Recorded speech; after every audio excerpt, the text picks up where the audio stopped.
teplitsam boru nima qilishni bilmayapman deganlarga zo'r kichkinagina biznescha o'rgataman hozir. Xo'p do'stlar, assalomu alaykum. Bugungi qiladigan videoyimiz mana bunday cheri pomidorlarni stakanga o'tirg'izib, mevasini soldirib olib chiqib sotish bozorda. Uning uchun bir chekdan aytadigan bo'lsam, cheri pomidorni urug'ini topasizlar. O'sib ketmaydigan, sharik bo'ladigan, hozir rasmini qo'yib ketaman iloji boricha.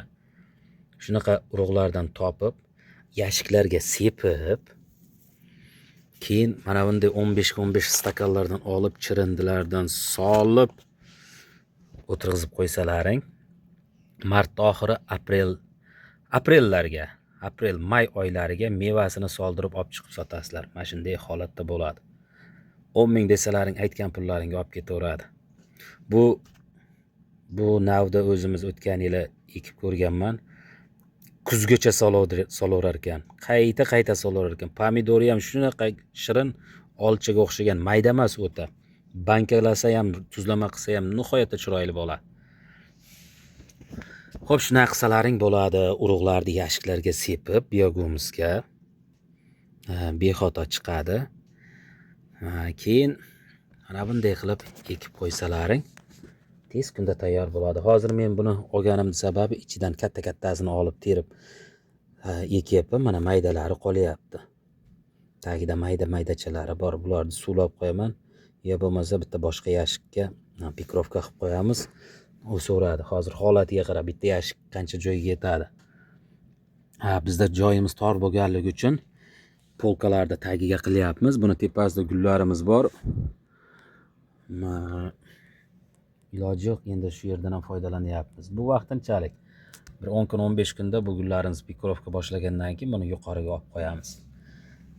Mana shunday qilib ekib ketilaveradi mana. Bu pomidordan bahorda hidi kelyapti-da do'stlar. Bahor oyida ko'chat pomidor bozorga ko'chat olgani kirsalaring, pomidorda hidi keladi-yu.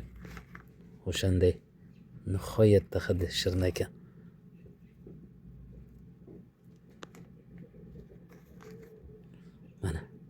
Mana bunday kichkinalarni bu yerga qo'yib qo'yamiz. Keyin uni terib yana pikrovka qilib qo'yamiz. Uvol qilinmaydi, tashlab yuborilmaydi.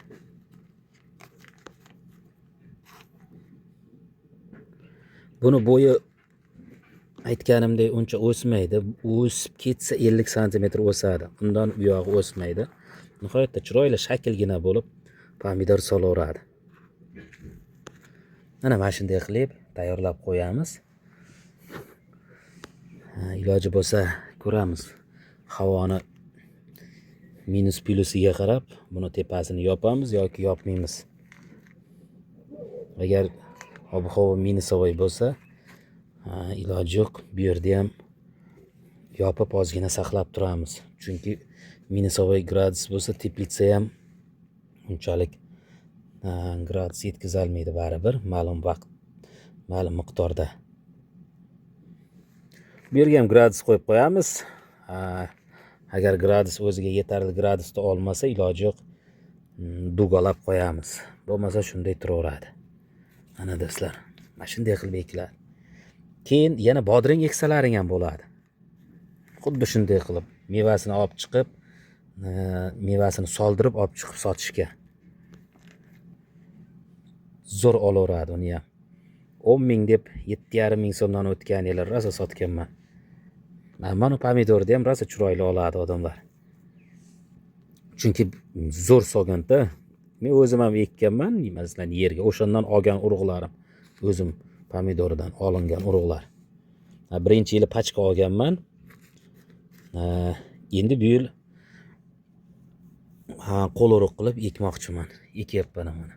Mana shunday ketaveradi do'stlar.